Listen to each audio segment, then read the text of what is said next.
You would think here, all the way out here in the high desert of Southern California, would be the last place you could find a good bowl of pho.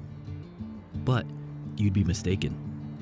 Welcome to the Jelly Donut, your dusty, small-town neighborhood donut shop. Their donuts are good, not amazing, but a solid will fulfill your craving good. You don't come just for the donuts. It's the pho you want. Oh, and the dumpling tacos? Trust me. The pho and the dumpling tacos are good.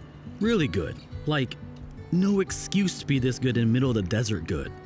But there's an unwritten rule that you don't really want to eat at places that serve more than one type of food. This little donut shop defies that rule. It spits in its face and serves you some of the best food you can have outside of a big city. Some food comes with expectations, but sometimes it delights. Sometimes it surprises. The Jelly Donut?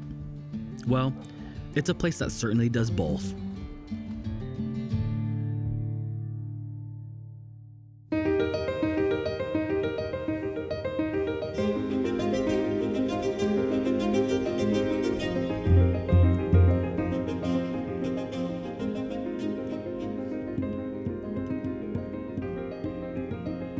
I'm Linhbergh, and this is my partner, Carissa.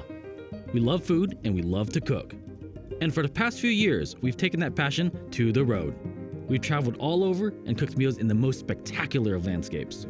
So come with us as we try to satiate our hunger by learning about new dishes to be cooked in the world's best kitchen, the outdoors.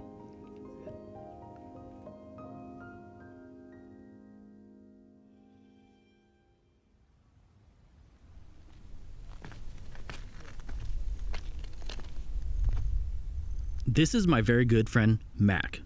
She and her husband, Owen, have been living full-time on the road for the past 7 years. To say they're experts at traveling and living on the road is an understatement. But Mac, she's an absolute firecracker of a person. You can throw her into any situation and she'll leave with more friends than she came in with. I have no doubt that their success on the road is partly attributed to her warm and welcoming personality. And over the years, they've shared hundreds of campsites with a plethora of different people. No matter where you are, it's always a treat when you have a campsite neighbor like Mac, especially if she's the one cooking. What are we going to cook today? We are cooking Kalua pork tacos today. What is Kalua pork tacos? Kalua pork tacos, there's some history that we can get into here, but traditionally Kalua pork is cooked underground. We're expediting this process. We've got some Hawaiian salt, some liquid smoke, some soy sauce, some cilantro, some pineapple, some onions. This is so exciting. Yeah, it's gonna be bright, it's gonna be rich, it's gonna be lovely. So let's get started. Just like me. So before we get into all that, where did this recipe originally come from? I come from a military family. We moved all of the time, but one of the longest stints I ever lived anywhere was in Hawaii. My dad went on to being in charge of hunting in this one military base that we lived in that had a wild hog problem. And my dad would come with 4 pounds of pork and I would feed my teammates because I was on the swim team. Yeah. So my dad kind of perfected the Kalua pork recipe. Obviously it needed to be done outside of the ground. And here's the thing, I ate so much of it. I was like, I have to do something different with this. Yeah. To make it feel new and unique to me. So soy sauce is a very, very recent addition to this dish, traditional Hawaiian dish. Yeah, just a ton of sea salt. And then I think some other, herbs and stuff like that. Because I think a lot of times when the pork was getting buried, they were wrapping it in... banana leaves. Yeah, banana leaves, sometimes tea leaves, all sorts of different things. And those were just contributing to the flavor profile. All right. So how long does this go in the oven for? I've done upwards of 5 hours. I've also done it as little as 3.5 hours. We're going for 375 degrees in the oven. And you can kind of adjust it from there, but low and slow. So let's talk about food. Let's talk about food. You know what? I love talking about food. So has food always been a big thing in your life? Yeah, I think that food is all. My dad is the big food person in my immediate family, but I'm also, you know what? I'm just a hungry girl. I was an athlete growing up. I've always been very food motivated. And I think that is honestly like where it stemmed from, is just being like crazy food motivated. And I was constantly going place to place. I moved so much that I went to a different school every year for 9 years in a row. So like the way that you connect with people is with food. Totally. So like whenever I would move and make new friends, I would be at all of these different people's homes. I was living in different countries. And it's really interesting because you start to pick up on history in food before you actually pick it up from like a real knowledge standpoint. Oh, totally. You know what I mean? So like for instance, when we were in Buenos Aires, like there was so much diverse food from like a cultural standpoint. And then it just like gets you thinking, you're like, well, how did this end up here? How did the French influence get into Vietnamese food? Right. And I think that it's an education in so many different ways, and I think that that's always a really fun way to like look at the world. Oh, totally. Like, through food. I think we now eat a lot of things that aren't singularly American. That's how you get this. That's how you get this. The hamburger is started off as German food, but now it's become this whole mishmash of American things. And the whole American experience is a melting pot. And I think that's the most beautiful thing, and that's what makes food beautiful. This, to me, is mac on a dish. How dare you? That's right? So because sweet. Thank you. it has your family in it. Yeah. And then it has every little bit of inspiration from your travels in it as well. Yeah. And it really does feel like this is that for me, just because it is just like a culmination of all of these life experiences and these places that I've been and love. These have all had such a profound impact on my life, and here they are. I mean, it's a giant melting pot of mac. I mean, I am a melting pot, as it turns out. Yeah, no, totally. Absolutely. Yeah, and people get stuck up about like authenticity and all these other things, but like you could still be authentic. Yeah. We could still take your own twist on it, because mom's recipe is different from grandma's recipe no matter what. And then grandma's recipe is different from great-grandmother's recipe. Oh, yeah. So growing up, and then even into your adult life, did you have a singular food moment that really woken you up to, like, was there like a second coming of food for Mac? I think it was you. Really? Yeah, I'm not kidding. Like, food has always like meant a lot to me. Okay. And I've always connected with people over food, but like you have driven a deeper passion for food in the way that it makes people feel. Like, you are home to me now. Like, home is nowhere, but home is also like with you sitting here doing this. You know? Yeah. So I wouldn't say it was like actually it's Buddha Jjigae. Your Buddha Jjigae. So where was that? I feel like it was the one in your backyard. Okay. During quarantine, during COVID. Right. Because the thing is, like, almost all of my aha moments with food in any memorable history, they've all been with you. Oh, thank you. I mean, it means a lot to me. There's a pretty low consequence situation here. Do you add salt to this? Yes, this is just, this is the spicy version, and I think it's just kind of nice to implement a similar but different flavor. So, in Vietnamese cooking, Vietnamese people are very much 100% about textures, right?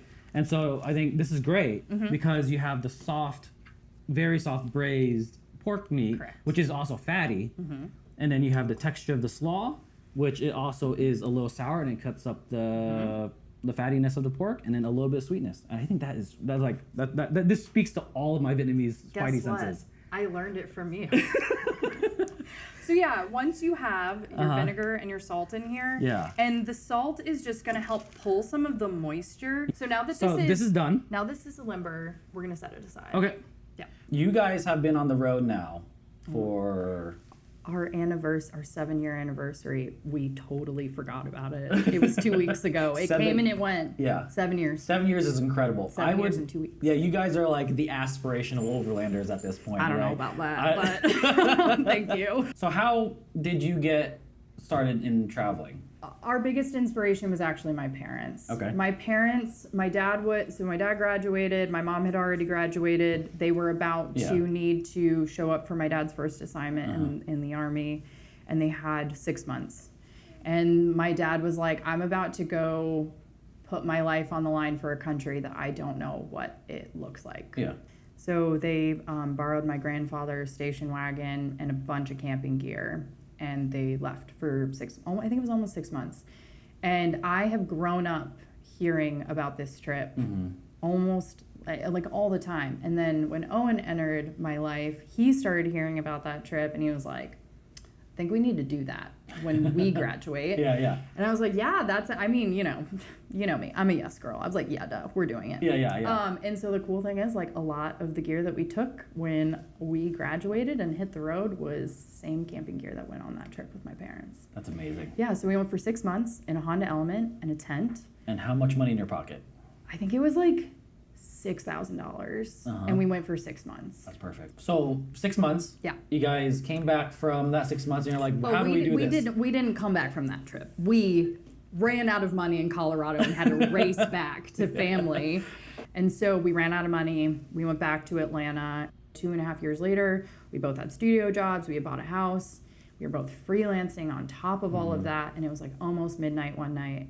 And we both looked at each other and we were like, what is going on? Yeah. Like, this is not what we envisioned for ourselves. Like, it was just like a thunderbolt had struck us where we were sitting and working. And we were just like, well, if we're freelancing, most of these people don't even know what we look like. So, like, why do we need to be here? We could be anywhere. And then that night we hatched the idea to hit the road again, to try to make it sustainable.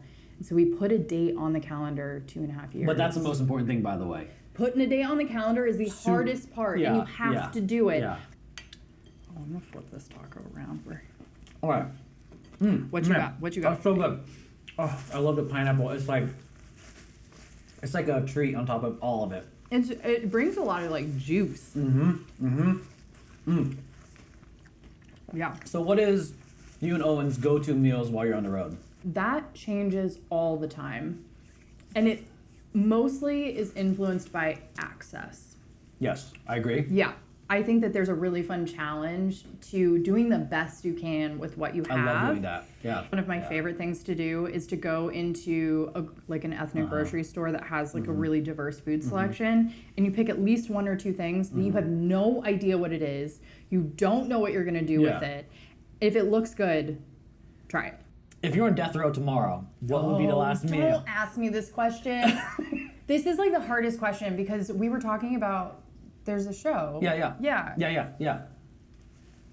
And I've thought about it ad nauseum, and I don't know what I would do. But like the first thing that comes to mind is like a huge tray of Korean pastries. You know, like you get the tray, you get the tongs, and there's beautiful glass cases full of like all of these immaculate and beautiful pastries. So let's just say this is your meal. Boba's right? there. So you have Korean pastries. Yeah. You have boba. Yeah. Do you have any savory elements that you would? I'd probably do a banh mi. Okay. I'd probably do banh mi. I'd probably do a steak from my dad. That's what my dad like really This is the excels at. It's like gonna be chaos. This is the most extravagant last meal we've had so far. There'd probably be a spam musubi on there as well. Oh, I love that. And maybe some lumpia. Yeah. So yeah, a bunch of things. And oh my, I have to do a street taco. I have to have a street taco. And let's do one from the truck in Guerrero Negro. I want a shrimp taco from Guerrero Negro. Yeah, that place. Best in the world. Yeah. All right. So this was great. Thank you. And let's go to camp. Let's do this at camp. I'm really excited to see you completely blow my mind out of the water. All right, we good? All right, let's go to camp. Okay.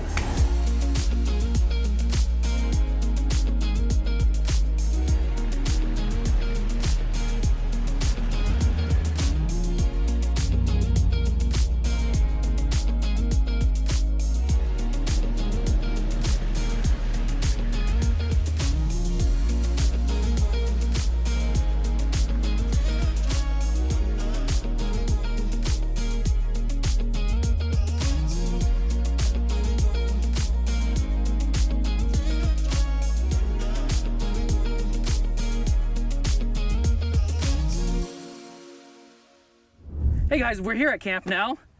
We came with Mac and Owen. We're in the desert. It is quite warm.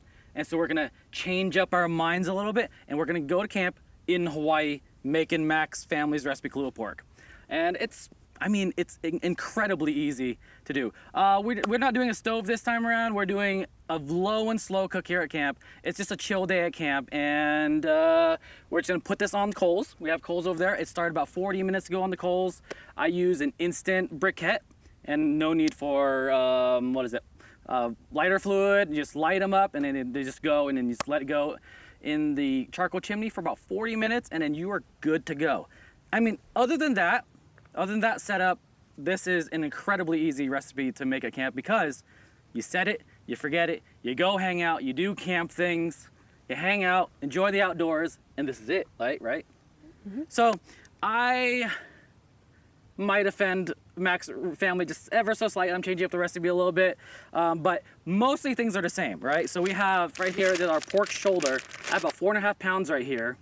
And then we have liquid smoke, we have soy sauce, and then we have here the Hawaiian salt. And the Hawaiian salt, I'm not gonna use it. I'm just gonna use regular salt because Hawaiian salt is harder to find. Especially you need to be in Hawaii, or you need to just order online, or you just need to know where to buy it. Not everyone has access to that, so I'm just gonna say we're not gonna use that. We're using regular salt. We're gonna add some pepper to this. We're gonna also add some sugar, it's a little salty, and then we're just adding just a hint of sugar, and then of course this is completely optional, but we're also adding a little bit of MSG. And MSG, you don't have to have it, but it just makes everything a little bit better, right? And that's pretty much it, right? So let's get started. Hand me that shoulder butt. Here's the shoulder butt. Hopefully that doesn't blow away. There we go. Oh, do we even need the tongs? Yep, we do. Oh, okay. Yeah. All right, so I'm gonna add salt first. Add some salt. Okay. Okay. No, some. Some. And on the table. Pepper. And a bit of sugar, not a ton. That's good. All right, and then soy sauce.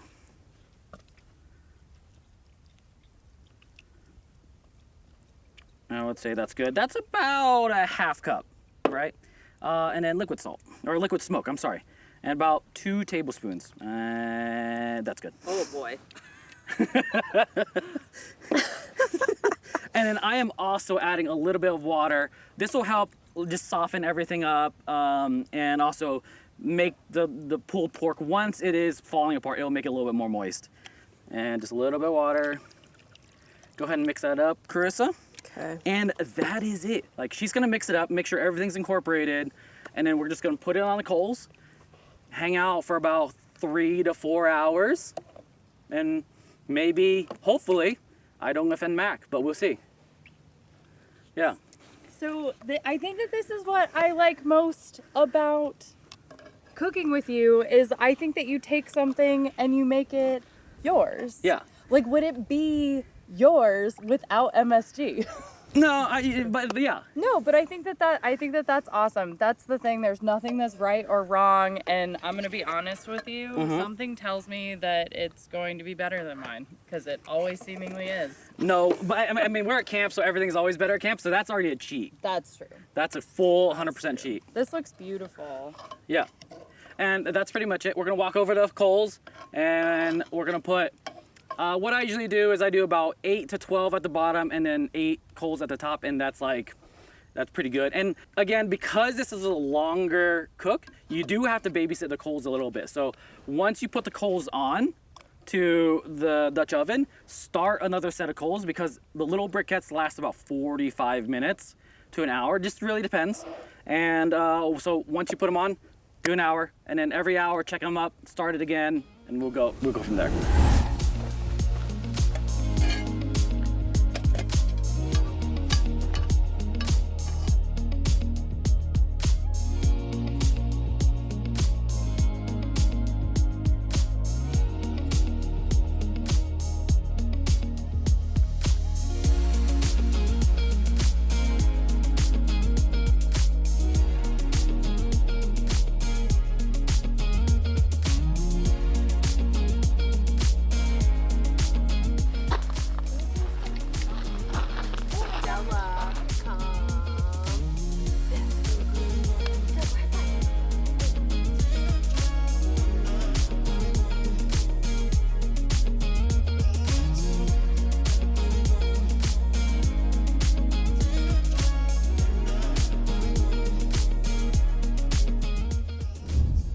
it's been 4 hours, 4 hours, I'd say. The meat is 100% done. I pulled it off. It's still warm and it's still ready to eat. I just want to show you what it is that you want to look for with the meat when you get there. So put this down because it's still hot. And then you want these chunks of meat and you want them to kind of fall apart just like that. And that is just perfect like that. How are you not burning yourself right now? Training. All right. Yeah. Yep. I So approve of that. yeah, and then you just break it up. We'll break it up later. I'll have you break this up. Okay. Yep. Yeah. Like right now? Yeah. Okay, you're switching me? No. Oh, No, you just can do it get right in there. there. Okay. And then I just want to talk while she's doing that. She's pulling apart the meat. I want to talk about the toppings, right? Get in there. Yeah, we're all pretty hungry at this point, right? So the toppings are the same as Mac's home recipe. We're doing red cabbage for the usual, and then we're doing corn tortillas, or flour tortillas, I mean. And then pineapple for the sweetness. But then also, I'm changing things up a little bit. With the cabbage, I'm doing the apple cider vinegar, adding a splash of sesame oil, a little bit of sugar, and some salt, right? Just to make it a little more sweet. And then onion cilantro. And that's pretty much it. This is a fairly easy, like, camp meal. You can, of course, do this, a lot of these toppings before you leave home. But, you know, sometimes you're traveling on the road and you don't have the time to prep. So you can prep at camp. So, yeah, let's get into it. Would that, if you prepped it before, wouldn't that make it a little more intense of the cabbage? The Like, it would cabbage, soften it? that's a really good question because the cabbage will be more intense. Yeah. But if you do like pre-prep, cut the onions and cilantro, you could do that. And, Oh, and, yeah. and the pineapple. I would not pre-prep the cabbage. Right. And also, we are at camp and we're trying to avoid things to wash and all that stuff. So I'm putting all the ingredients into this bag, giving it a good little mix, and then crushing it while it's in the bag. And that saves, you know, things to wash. And nobody wants to wash when you're at camp, right? Unless you have kids and you can force them to. All right, so here we go. Apple cider vinegar. I'd say that's good. And we're at camp and there's never any measurements here. So a splash of sesame oil. Yep, that's good. And some salt. Yep. You don't need too much salt because there's a ton of salt in the pork itself already. Do you add salt, Mac, to that? I do. Okay. Yeah, Just making It sure. helps it release its moisture. Yeah, and then just a little bit of sugar just to counterbalance the salt. And then give it a little mix in there. Massage it up. Hopefully I'm not offending any of Mac's ancestors. We're always offended and never offended. Okay, I'm gonna try this. Okay. I need to get in here. I'm intrigued by this. I think that this is gonna be a really nice. You're bringing a little Asian flair in. You can't. I mean, not. it's Hawaiian. It's No, it's so good. Oh yeah. Wait, what did you add that was different? The sesame seed oil, I think, is a really lovely addition. Oh. I think that it's gonna be so great with the pork. Oh yeah, you're gonna like this. All right, I'll leave you to it. I approve what's happening here, though. I think for the most part. The last thing we want to do is upset the ancestors. And, of course, Mac herself. All right, so that is crushed, mixed, and this will mingle as we prep everything ready. And yeah, so that's good. So we have pineapple now. We are at camp, so we bought pre-cut pineapple. And it's just a lot easier. You don't have to have deal with scraps and all that stuff. And, you know, pre-cut pineapple is pretty much everywhere these days. And, of course, the most Oh my important thing God. is to test. That pineapple's better than yesterday's pineapple. Oh. Well, it was so hard. Sampling. It was hard to find like a really nice green full pineapple in the store. I don't know if it's out of season. That could be. Are we making pina coladas after this? And we're doing rough chops. You know, we're at camp. Nothing's perfect. Give it a rough chop. As long as you could top it, a taco with it, that is the most important thing you could do. And the other thing is, like, the other cheat about the pre-cut pineapples is the pre-cut pineapples are the overly ripe pineapples from their supermarket, and they do this to sell the pineapple that's whole. So they'll always be sweeter than the whole one. That makes sense. Yeah. You think that's really what they do, or are you Yep. just like making an assumption? How do you know this, Linhbergh? Don't worry about it. I'm a man of all kinds of knowledge that is useless. I know this. Absolutely. I don't know about useless, but All right, we're good with that. Let's do it. So we cut onions. And we only need a quarter of an onion, so I'm gonna cut a quarter. how are you doing a quarter? What do you mean? Oh, I see what you're doing. Yep, so that goes away. And then the secret to not cry with onions is one, have a really sharp knife, and two, if you keep the end on, it'll just keep the moisture in, and then you won't cry as much. You still cry, but not as much. And also, having the stem at the end helps you cut. God, What's up, Carissa? that's so good. You excited? Oh my God, it's so salty and amazing. I mean, you really helped me out just so you could eat while you help me out. Yeah, I'm keeping the table clean. And cilantro, if you can't eat cilantro, if you're one of those unlucky few people that can't eat cilantro, you don't have to have cilantro. It's of course amazing, but you don't have to have the cilantro. Everything about cooking is optional. You don't have to go with soy sauce. You could just go with salt with this. You know, if you don't like certain things, just don't do it. I mean, you're cooking it. Even the protein itself, like you could change that up. You could do jackfruit and still add all the same ingredients otherwise. Yep. And I feel like that texture of jackfruit would be so good. And with jackfruit, actually, you don't have to brew for so long. Oh, really? Yeah. Okay, I was gonna ask that. I'm not because really... jackfruit is technically it's ready to eat as you are, right? Okay. So toppings are done, Yep. and I think we could Assemble? assemble and then have Yeah. Mac taste our revised recipe. Cool. All right, so let's plate. Okay. This looks so good. Yeah. It's a little drier than yesterday, but I feel like it's because of the environment we're in right now, right? Yeah, and then also the heat was a little high, so it kind of boiled off the water. Oh, okay. But Okay. yeah. And I'm just gonna put this on. That's good. Let's take that one out. That was ugly. Pineapple. And then mix that up. And that's good to go. And that is it. Let's invite Mac over. And we should try these. You mean me? Yes. So It looks beautiful. it looks beautiful. I mean, it looks beautiful. We're in a beautiful place. It's all working. Thank you again for showing me how to make this and so telling me about your family recipe. Cheers. Cheers. Oh, sorry.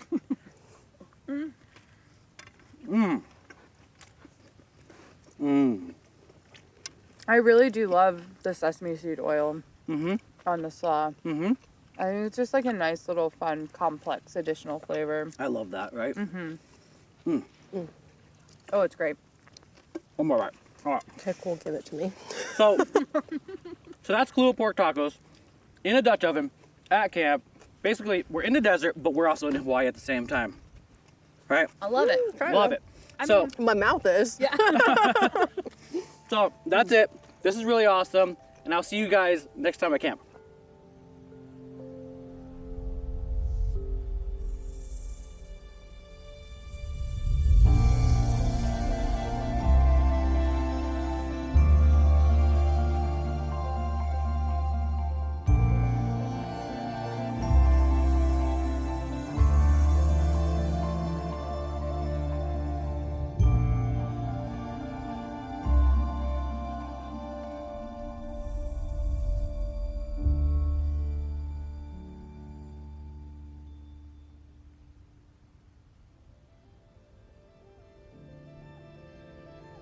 Here we are, deep in the Mojave High Desert, the closest town a distant memory. We are far from the Pacific Ocean, and even further from the chain of islands where Kalua pork originated. As we sat there enjoying our Hawaiian pork tacos, I couldn't help but think, would the Hawaiian ancestors be offended by our modern interpretation of their beloved dish? I think they wouldn't. The definition of authentic or traditional will always change over the course of time. Old ingredients would be taken out, new ingredients would be added as modern tastes evolve, or when new outside influences come in. Soy sauce in the Kalua pork is a great example of just that. Native Hawaiians had no soy sauce in their cuisine until the Japanese started living on the islands in the late 19th century. The addition of the tortilla is just another step. And that's why I love food so much. Food has so much history baked into it. There's so much to learn. The more I learn about food, the more it surprises me. Be it Vietnamese pho at a donut shop in the middle of the desert, something completely inauthentic like Kalua pork taco, or ceviche delivered in the back of a clapped out car on a beach in Baja, food would never stop being a delight. And well, I live for those unexpected surprises. Especially out here. Everything is just better out here.